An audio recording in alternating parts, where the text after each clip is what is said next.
నా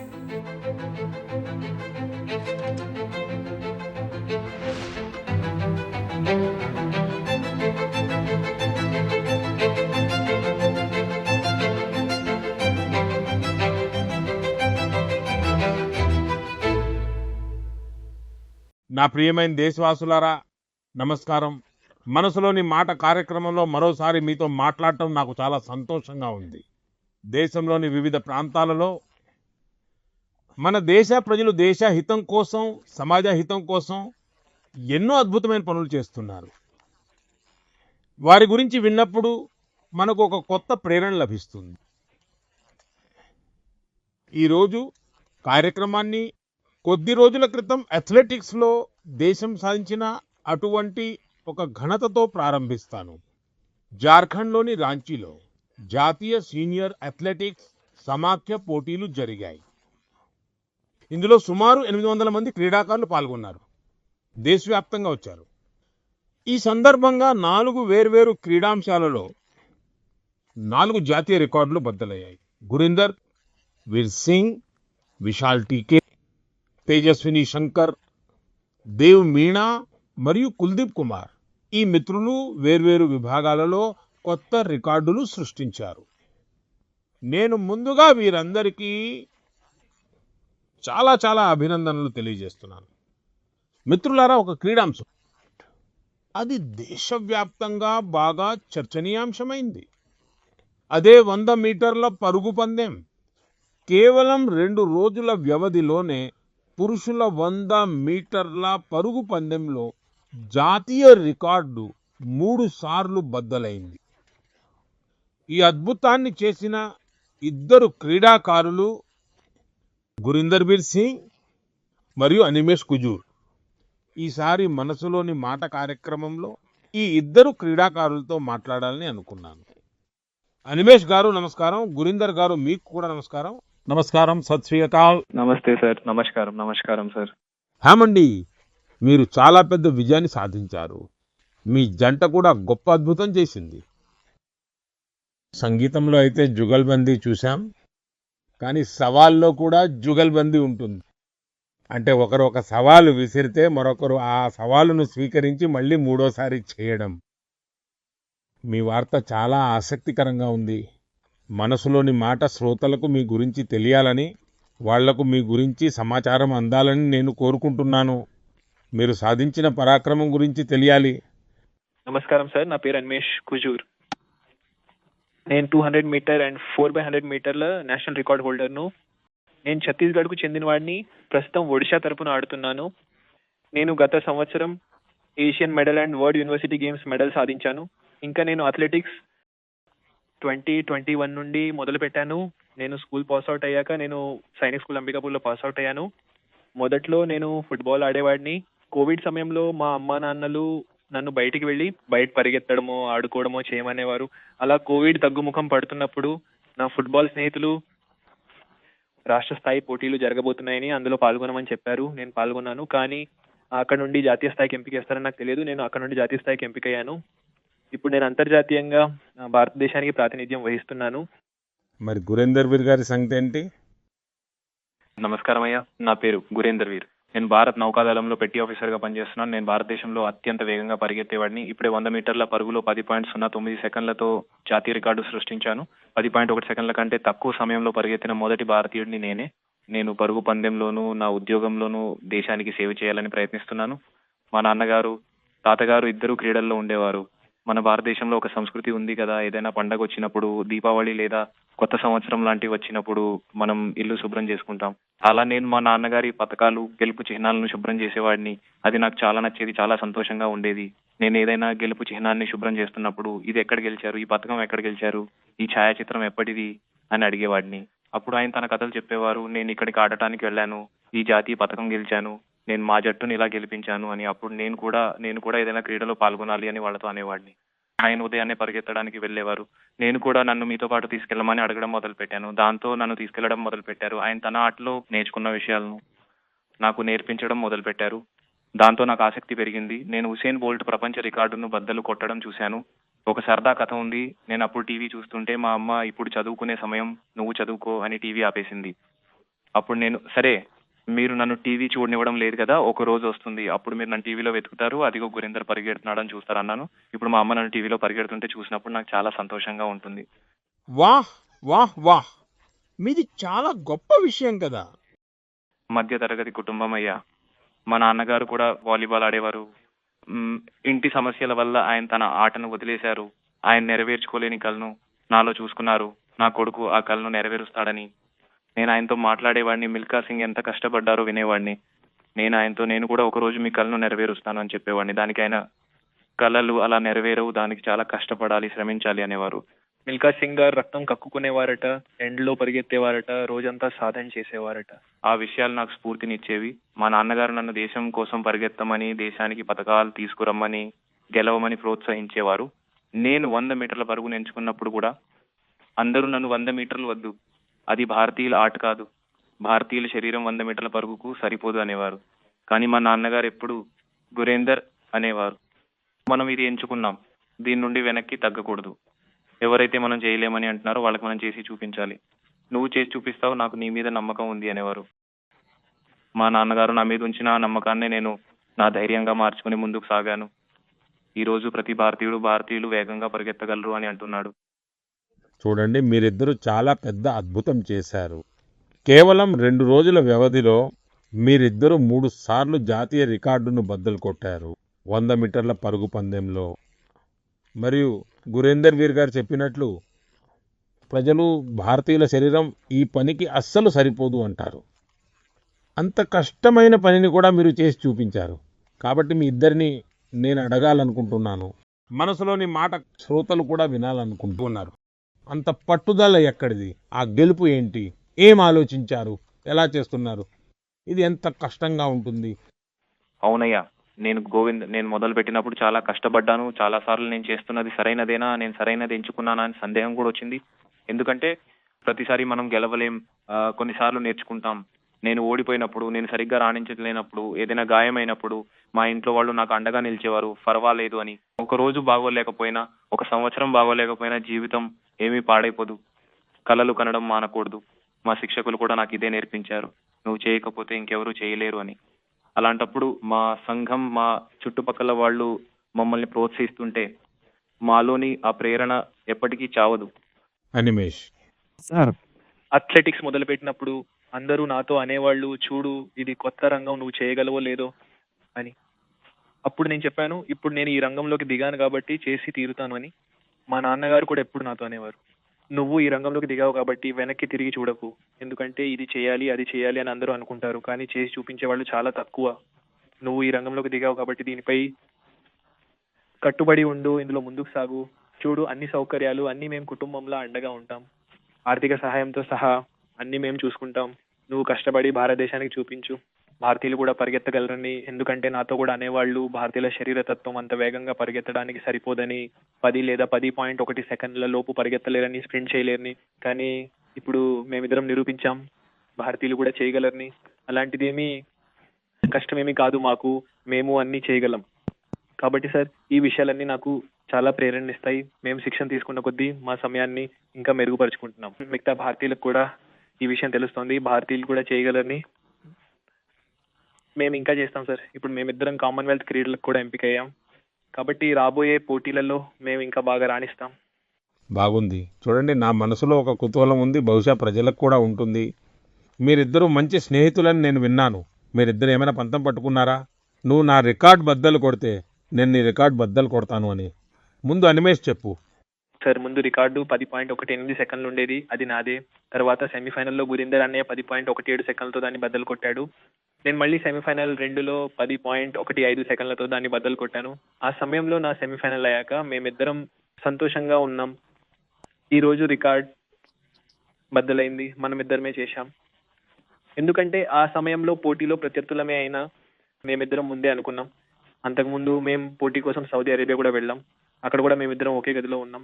అప్పుడు కూడా మేమిద్దరం మాట్లాడుకునే వాళ్ళం, భారతదేశంలో స్ప్రింటింగ్ ను ముందుకు తీసుకెళ్లాలని, అది మన చేతుల్లోనే ఉందని, మనం చేసేదే మిగతా వాళ్లకు ప్రేరణ ఇస్తుందని. గురీందర్ వీర్ ఏమంటారు? మేమిద్దరం బాగా పరిగెత్తాలని నిర్ణయించుకున్నాం. ఎప్పుడైనా ఒకరికొకరం అవసరం వస్తే ఒకరికొకరం అండగా నిలబడతాం. ఇప్పుడు రికార్డులు చేసే ముందు నేను రికార్డు చేశాక అనిమేష్ చేశాడు కదా, మేము సన్నాహక వ్యాయామాలు చేస్తున్నప్పుడు నేను అనిమేష్కి చెప్తున్నాను, అనిమేష్ ఆ బ్లాక్ సరిగ్గా ఉంది, అక్కడికి వెళ్ళి కూర్చో, అక్కడ సిద్ధం అవ్వు, మనం ఇక్కడ సన్నాహక వ్యాయామాలు చేద్దాం, ఇక్కడైతే సరిగ్గా ఉంటుంది అని ఒకరికొకరం సహాయం చేసుకుంటాం. అలా ఒకరికొకరం సహాయం చేసుకున్నప్పుడు అవతలి వాళ్ళు మెరుగవుతారు, మేము మెరుగవుతాం. కాబట్టి స్నేహం కూడా అవసరమే సార్. కానీ మేము మైదానం బయట పోటీ బయట ఉన్నప్పుడు స్నేహితులం, కానీ మైదానంలోకి వెళ్ళాక ఒకరికొకరం పోటీదారులం అయిపోతాం. నేను ఇతనికన్నా వేగంగా పరిగెత్తాలి, నేను ఇతనికన్నా వేగంగా పరిగెత్తాలి అని ఉంటుంది. చూడండి, మీరిద్దరూ చేసిన ఈ పోటీ దేశం గౌరవాన్ని పెంచడానికే, భవిష్యత్తులో దేశాన్ని ఈ స్థానానికి చేర్చడానికి. అది ఒక సానుకూల స్ఫూర్తితో చేశారు. నేను నమ్ముతున్నాను మీలో ఉన్న ఈ క్రీడా స్ఫూర్తి, ఆడాలి, ఒకరికొకరు సవాలు విసురుకోవాలి, ఆ తర్వాత ముందుకు వెళ్ళడానికి ప్రయత్నించాలి, ఇంకా ముందుకు వెళ్ళడానికి ఒకరికొకరు సహాయం చేసుకోవాలి. ఇది మీరు చేసిన అద్భుతమైన పని. నా తరపున మీకు చాలా చాలా అభినందనలు, నా శుభాకాంక్షలు. మీరు దేశం పేరు నిలబెడతారని నాకు పూర్తి నమ్మకం ఉంది. మీరు ఇలాగే కష్టపడండి, చాలా అభివృద్ధి సాధిస్తారు. నా హృదయపూర్వక శుభాకాంక్షలు. ధన్యవాదాలు అయ్యా, మీకు ధన్యవాదాలు. మీకు చాలా చాలా ధన్యవాదాలు. నా ప్రియమైన దేశవాసులారా, ఈ సమయంలో దేశంలోని చాలా ప్రాంతాల్లో ఎండలు మండిపోతున్నాయి. తీవ్రమైన ఎండ, వేడి గాలులు, ఇలాంటి వాతావరణంలో మిమ్మల్ని మీరు జాగ్రత్తగా చూసుకోవడం చాలా ముఖ్యం. నీళ్లు తాగుతూ ఉండండి. ఒకవేళ ఎండలో బయటకు వెళ్లాల్సి వస్తే కొంచెం జాగ్రత్తగా వెళ్ళండి. ప్రభుత్వంలోని వివిధ విభాగాలు జారీ చేసిన మార్గదర్శకాలను కూడా మర్చిపోకండి మిత్రులారా. మన దగ్గర వేసవిని ఎదుర్కొనే పద్ధతి చాలాసార్లు వంట గదిలోనే దొరుకుతుంది. మీరు కూడా గమనించి ఉంటారు. వేసవి పెరిగే కొద్దీ ఇంట్లో వంట రుచి మారిపోతుంది, వంటల తీరు మారిపోతుంది. ఎక్కడో కుండలోని నీళ్లు బయటకు వస్తాయి, ఎక్కడో పెరుగు తోడుకుంటుంది, ఇంకెక్కడో పచ్చి మామిడికాయలు ఉడకబెట్టడం మొదలవుతుంది. ఆ తర్వాత మొదలవుతుంది దేశీయ పానీయాల పర్వం. దేశీయ పానీయాల గురించి మీకు కూడా తెలిసే ఉంటుంది. మీరు ఉత్తర భారతదేశానికి వెళ్తే చాలా చోట్ల మీకు ఆమ్ పన్నా దొరుకుతుంది. పచ్చి మామిడికాయ రుచి, వేసవి నుండి ఉపశమనం కూడా. పంజాబ్, హర్యానా వెళ్తే లస్సీ దొరుకుతుంది, పెద్ద గ్లాసులో లస్సీ. రాజస్థాన్, గుజరాత్లలో మజ్జిగ, అది ప్రతి భోజనానికి తోడుగా ఉంటుంది. ఇక బీహార్, జార్ఖండ్, తూర్పు ఉత్తరప్రదేశ్లో సత్తు షర్బత్, దాని గురించి చెప్పేదేముంది, కడుపు నింపుతుంది, బలాన్నిస్తుంది. కొంకణ్, గోవాలలో కోకం షర్బత్, సోల్ కఢీ. దక్షిణ భారతదేశంలో పానకం, నీర్మోర్, సంభారం. ఒడిశాలో బేల్పన. అవి కేవలం పానీయాలు కావు, భారతదేశంలోని వేర్వేరు ప్రాంతాల సంప్రదాయంలో భాగం. ఇందులో ఒక భారతం, శ్రేష్ఠ భారతం అనే భావన కూడా కనిపిస్తుంది. ఇంకో విషయం తప్పక గుర్తుంచుకోండి, వీటిలో చాలా వరకు మన సొంత వంటగది నుండే వచ్చాయి, మన పొలాల నుండే వచ్చాయి. వీటికి పెద్ద పేరు ప్రఖ్యాతులు లేవు, కానీ తరతరాల అనుభవం వాటిలో ఇమిడి ఉంది. మీరు కూడా వేసవిలో దేశీయ పానీయాలను బాగా ఆస్వాదించండి. మిత్రులారా, వేసవి రాగానే ప్రతి ఇంట్లో మరో చర్చ మొదలవుతుంది. అదే మామిడి పండు. మామిడి పండు ఒక చర్చనీయాంశం.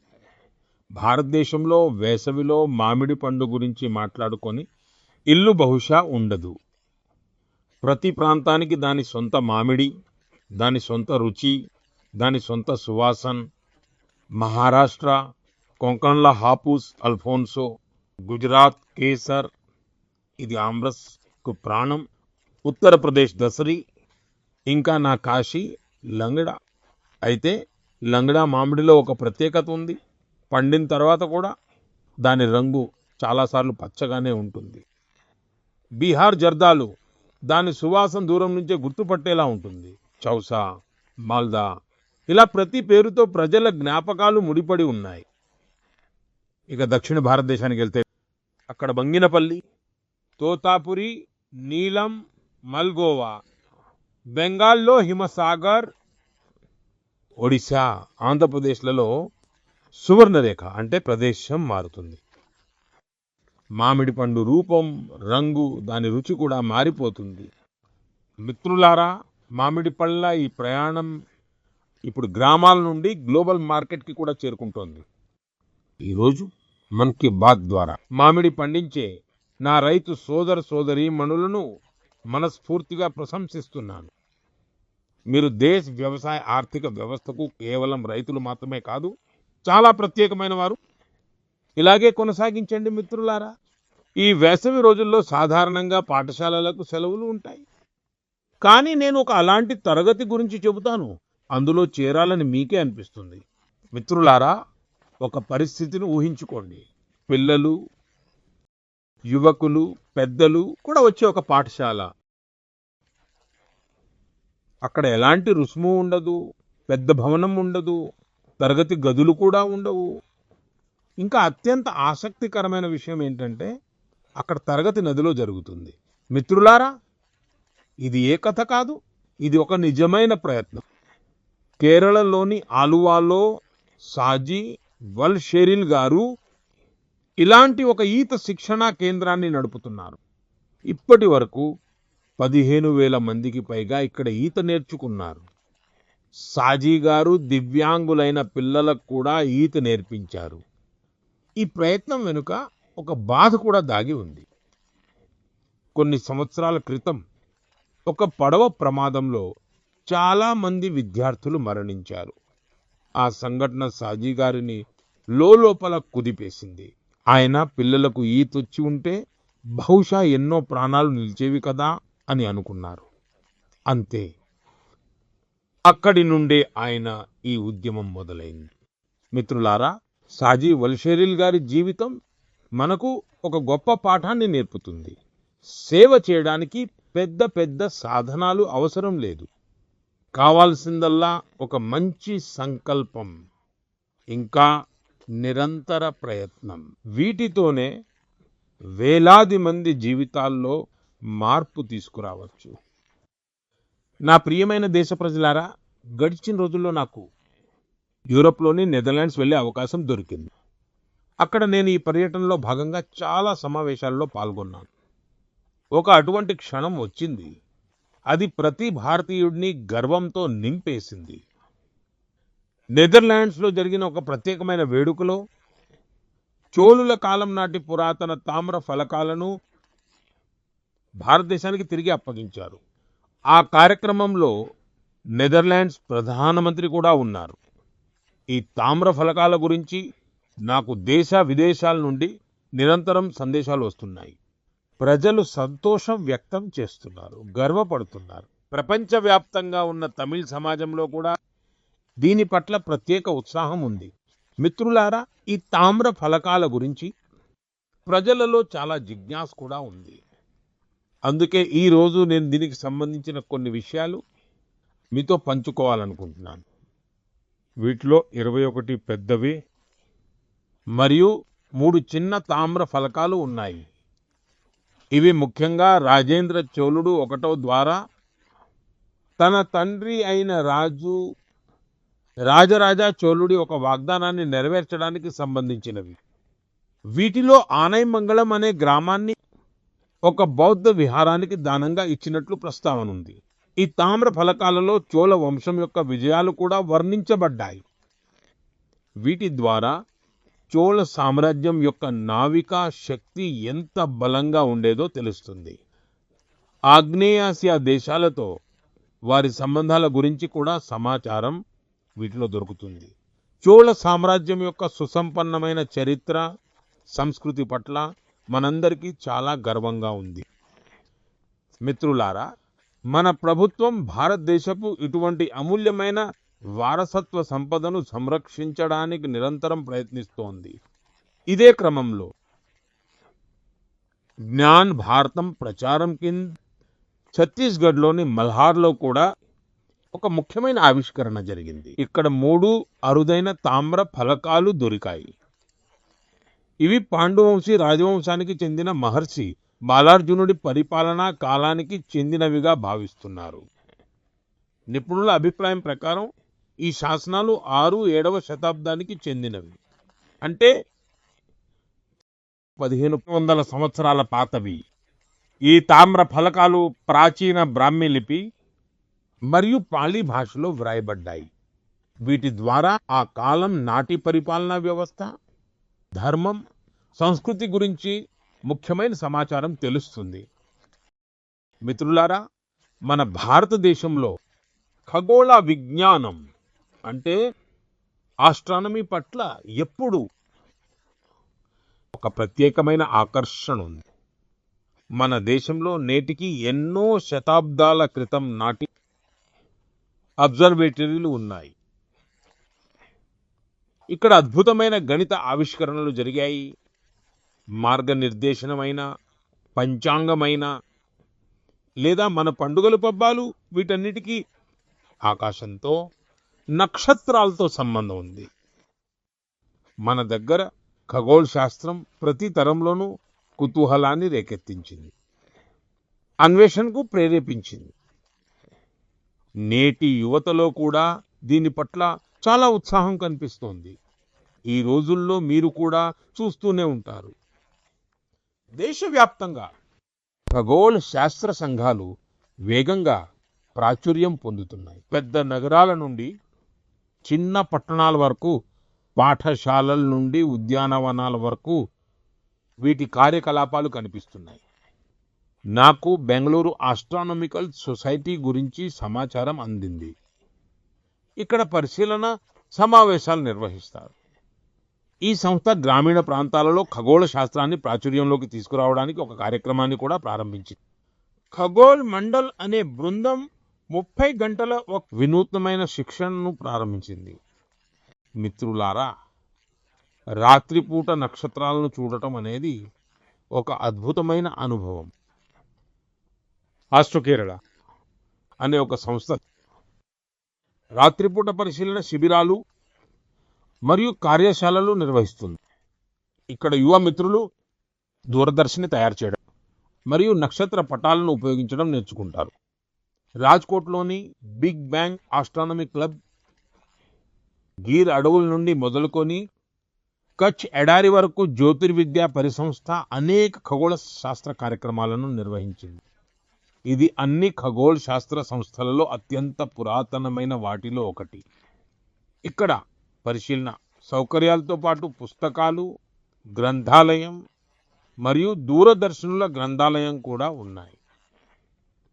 నేను ISEC గురించి కూడా ప్రస్తావించాలనుకుంటున్నాను. ఇది విద్యార్థులు నడిపే దేశవ్యాప్త వ్యవస్థ. ఇది ఖగోళ శాస్త్రం, ఖగోళ భౌతిక శాస్త్రం అన్నింటినీ కలుపుతుంది. మిత్రులారా, మన అభిరుచుల కోసం సమయం కేటాయించడం, నిరంతరం కొత్త విషయాలు నేర్చుకోవడం చాలా ముఖ్యం. యువ తప్పకుండా ఏదైనా ఖగోళ శాస్త్ర సమితిలో చేరాలని, ఈ సెలవుల్లో ఏదైనా నక్షత్రశాలను కూడా తప్పకుండా చూడటానికి వెళ్ళాలని నేను కోరుతున్నాను. మిత్రులారా, మన్ కీ బాత్ కార్యక్రమాన్ని దూరదర్శన్లో చూస్తున్న వారితో నేను చెబుతున్నాను, ఒక దృశ్యాన్ని తప్పకుండా చూడండి. ఈ దృశ్యం ఈ మధ్య చాలా చర్చనీయాంశమైంది. ఇందులో కొంతమంది చాలా ఓపికగా, చాలా జాగ్రత్తగా ఒక గంగా డాల్ఫిన్ను కాపాడటానికి ప్రయత్నిస్తున్నారు. ఈ మొత్తం ప్రయత్నానికి దాదాపు 13 గంటలు పట్టిందని, చివరికి ఆ డాల్ఫిన్ బ్రతికిందని తెలిస్తే మీరు ఆశ్చర్యపోతారు. మిత్రులారా, ఇందులో భారతదేశపు మొట్టమొదటి గంగా డాల్ఫిన్ రెస్క్యూ అంబులెన్స్ చాలా పెద్ద పాత్ర పోషించింది. ఈ సంఘటన ఉత్తరప్రదేశ్లో జరిగింది. అక్కడ ఒక గంగా డాల్ఫిన్ కాలువలో చిక్కుకుపోయింది. అలాంటి సమయంలో నమామి గంగే కార్యక్రమం కింద తయారైన ఈ అంబులెన్స్ ఆపద్బంధులాగా అక్కడికి చేరుకుంది. తర్వాత చాలా జాగ్రత్తగా దాన్ని బయటకు తీశారు. దానికి పరీక్షలు చేశారు, చికిత్స చేశారు. తర్వాత దాన్ని సురక్షితంగా రాప్తి నదిలో వదిలిపెట్టారు. ఒక రకంగా చెప్పాలంటే ఒక జీవి మళ్ళీ తన ఇంటికి తిరిగి వెళ్ళిపోయింది. మిత్రులారా, ఈ డాల్ఫిన్ రక్షక రోగి వాహనం చాలా ప్రత్యేకమైనది. దీనిని ఒక కదిలే వైద్యశాలలాగా తయారు చేశారు. ఇందులో డాల్ఫిన్లను సురక్షితంగా ఉంచే ఏర్పాటు ఉంది. ప్రాణవాయువు సౌకర్యం ఉంది. ప్రత్యేకమైన స్ట్రెచర్ ఉంది. రక్షణ పరికరాలు అంటే ఒకవేళ ఏదైనా డాల్ఫిన్ గాయపడినా, కాలువలో చిక్కుకుపోయినా లేదా నది నుండి వేరుపడిపోయినా వెంటనే దానికి సహాయం చేయవచ్చు. మిత్రులారా, మనం గంగా డాల్ఫిన్లను కాపాడినప్పుడు మనం కేవలం ఒక జాతిని మాత్రమే కాపాడటం లేదు. మనం గంగ యొక్క జీవ వైవిధ్యాన్ని కాపాడుతున్నాం. నది యొక్క మొత్తం జీవన వ్యవస్థను కాపాడుతున్నాం. ఇంకా మన రాబోయే తరాల కోసం ప్రకృతి యొక్క ఒక అమూల్యమైన వారసత్వ సంపదను కూడా కాపాడుతున్నాం. నా ప్రియమైన దేశవాసులారా, మీలో చాలా మందికి నది, చెరువు, బావి నీళ్లతో ముడిపడిన అలవాట్లు తప్పకుండా ఉండే ఉంటాయి. కొందరికి చెరువులో ఈత కొట్టడం గుర్తుండవచ్చు. కొందరికి స్నేహితులతో చెరువు గట్టున ఆడుకోవడం, కొందరికి ఆ మట్టి సువాసన గుర్తుండవచ్చు. చిన్ననాటి ఇలాంటి జ్ఞాపకాలు జీవితాంతం మనసులో నిలిచిపోతాయి. మిత్రులారా, ఇలాంటి జ్ఞాపకాలను కాపాడే ఒక స్ఫూర్తిదాయకమైన గాథ ఉత్తరప్రదేశ్లోని బస్తీ జిల్లా నుండి మన ముందుకు వచ్చింది. బస్తీకి చెందిన ఆకాష్ గుప్తా తన గ్రామంలోని మనోరమ నదిని చూసి చాలా బాధపడేవారు. ఎందుకంటే ఏ నదిలో అయితే ఆయన తన చిన్నతనంలో స్వచ్ఛతను, జీవాన్ని చూశారో, కాలక్రమేణా ఆ నదిలో ప్లాస్టిక్ పేరుకుపోవడం మొదలైంది. మురికి అంతకంతకు పెరిగిపోసాగింది. శ్రీమాన్ ఆకాష్ ఫిర్యాదు చేయకూడదని, ఒక కొత్త ఆరంభం చేయాలని నిర్ణయించుకున్నారు. ఫిర్యాదు కాదు, ఆరంభం అనేది మంత్రంగా మారింది. ఆయన తన స్నేహితులను వెంట తీసుకున్నారు. కేవలం వల్, పార, గంప మాత్రమే ఉన్నాయి. కానీ అన్నింటికన్నా పెద్ద బలం ఏదైనా మార్పు తీసుకురావాలన్న సంకల్పం. ఈ యువకులు నదిలోకి దిగేవారు. గుర్రపు డెక్కను కూడా తీసేవాళ్ళు. ప్లాస్టిక్ చెత్తను బయటకు తెచ్చేవాళ్ళు. చాలాసార్లు ఒకే రోజులో 50 నుండి 60 కిలోల వరకు చెత్తను నది నుండి తీశారు. నెమ్మదిగా మనోరమ నదిలోని ఆ భాగం మళ్ళీ శుభ్రంగా కనిపించడం మొదలైంది. చుట్టుపక్కల వాళ్ళ దృష్టి కూడా ఈ పని వైపు మళ్ళింది. ప్రజలలో పరిశుభ్రత పట్ల అవగాహన పెరిగింది. మిత్రులారా, ఇలాంటిదే ఒక స్ఫూర్తిదాయకమైన కథ గోవా నుండి కూడా మన ముందుకొచ్చింది. గోవాకు చెందిన బాలకృష్ణ అయ్యగారు పదవి విరమణ చేసిన ఉపాధ్యాయుడు. కానీ సమాజం కోసం పనిచేయాలనే ఆయన ఉత్సాహం ఈనాటికి అలాగే ఉంది. ఆయనకు మడ్డి తలా ప్రాంతంలో నీటి సమస్య చాలా ఇబ్బంది పెట్టేది. ఆయన కూడా పరిష్కారం కోసం పని మొదలుపెట్టారు. బాలకృష్ణ గారు గొట్టపు మార్గం వేయడంలో ముఖ్యమైన పాత్ర పోషించారు. దీనివల్ల చాలా ఇళ్లకు నీళ్లు చేరాయి. నీళ్ల కోసం రోజూ కష్టపడాల్సిన కుటుంబాలకు ఇది చాలా పెద్ద ఊరటనిచ్చింది. మిత్రులారా, పోయిన నెల నాకు ఒక మంచి అనుభవం ఎదురైంది. దీనికి మన్ కీ బాత్తో కూడా సంబంధం ఉంది. అందుకే ఈరోజు నేను దాని గురించి మీతో మాట్లాడాలనుకుంటున్నాను. తమిళనాడులోని నాగర్కోయిల్లో నేను ఒక ఉపాధ్యాయురాల్ని కలిశాను. దాదాపు 3 దశాబ్దాల క్రితం కూడా నేను ఆమెను కలిశాను. నేను మాట్లాడుతోంది గిరిజ అమ్మగారి గురించి. ఈ భేటీ సమయంలో కొంతమంది యువ విద్యార్థులు కూడా ఆమెతో ఉన్నారు. మిత్రులారా, గిరిజ అమ్మగారు దాదాపు 15 పాఠశాలలు నడుపుతున్నారు. వాటిలో చెన్నైలోని జై గోపాల్ గరోడియా హిందూ విద్యాలయం చాలా ముఖ్యమైనది. ఆమె దేశభక్తి భావన ప్రతి భారతీయుడికి స్ఫూర్తినిస్తోంది, ఇంకా ఇస్తుంది. ఆమె మన్ కీ బాత్ నుండి స్ఫూర్తి పొంది దేశంలోని ఎందరో సైనికుల కోసం విరాళం ఇవ్వాలని సంకల్పించుకున్నారు. దీనికోసం ఆమె తన అన్ని పాఠశాలల విద్యార్థులను ప్రోత్సహించారు. వీరి జవానుల కోసం ప్రతిరోజు ₹1 విరాళం ఇవ్వమని ఆమె పిల్లలకు చెప్పారు. అంటే ఒక సంవత్సరంలో ప్రతి విద్యార్థి నుండి ₹365 జమ అయ్యాయి. ఈ చిన్న చిన్న విరాళంతో దాదాపు 40 లక్షల రూపాయలు పోగయ్యాయి. గిరిజ అమ్మగారు ఈ మొత్తం సొమ్ము చెక్కును నాకు అందించారు. ఆమెతో మాట్లాడేటప్పుడు నాకు అనిపించింది, భారతమాత పట్ల ఆమెకున్న అంకిత భావం ఎంత గొప్పదో. గతేడాది చెన్నైలోని మొదటి హిందూ విద్యాలయం తన 50 ఏళ్లు పూర్తి చేసుకుంది. దేశ్ విద్య, సాంస్కృతిక గౌరవాన్ని ముందుకు తీసుకెళ్లడంలో ఈ పాఠశాలల సముదాయం పాత్ర చాలా ప్రశంసనీయం. దీనితో సంబంధం ఉన్న ప్రతి ఒక్కరికి నేను మనస్ఫూర్తిగా అభినందనలు తెలియజేస్తున్నాను. అలాగే మన వీర సైనికుల కోసం విరాళాలు ఇచ్చిన ఆ విద్యార్థులను కూడా ప్రత్యేకంగా ప్రశంసిస్తున్నాను. మిత్రులారా, భారతదేశంలోని ప్రతి గ్రామంలో, ప్రతి నగరంలో మనకు స్ఫూర్తినిచ్చేది ఏదో ఒకటి జరుగుతూనే ఉంటుంది. చాలాసార్లు ఈ ప్రయత్నాల గురించి పెద్దగా చర్చ జరగదు. కానీ మనం వాటి గురించి తెలుసుకున్నప్పుడు దేశం తన ప్రజల శక్తితో ముందుకు సాగుతోందన్న నమ్మకం మరింత బలపడుతుంది. మీ చుట్టుపక్కల జరుగుతున్న ఇలాంటి ప్రయత్నాలను తప్పకుండా గమనించమని నేను మిమ్మల్ని కోరుతున్నాను.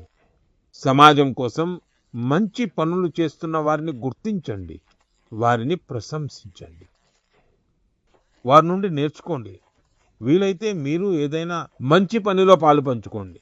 వచ్చే నెల మన్ కీ బాత్లో మరికొన్ని స్ఫూర్తిదాయకమైన గాథలతో నేను మళ్ళీ మీతో కలుస్తాను. చాలా చాలా ధన్యవాదాలు. నమస్కారం.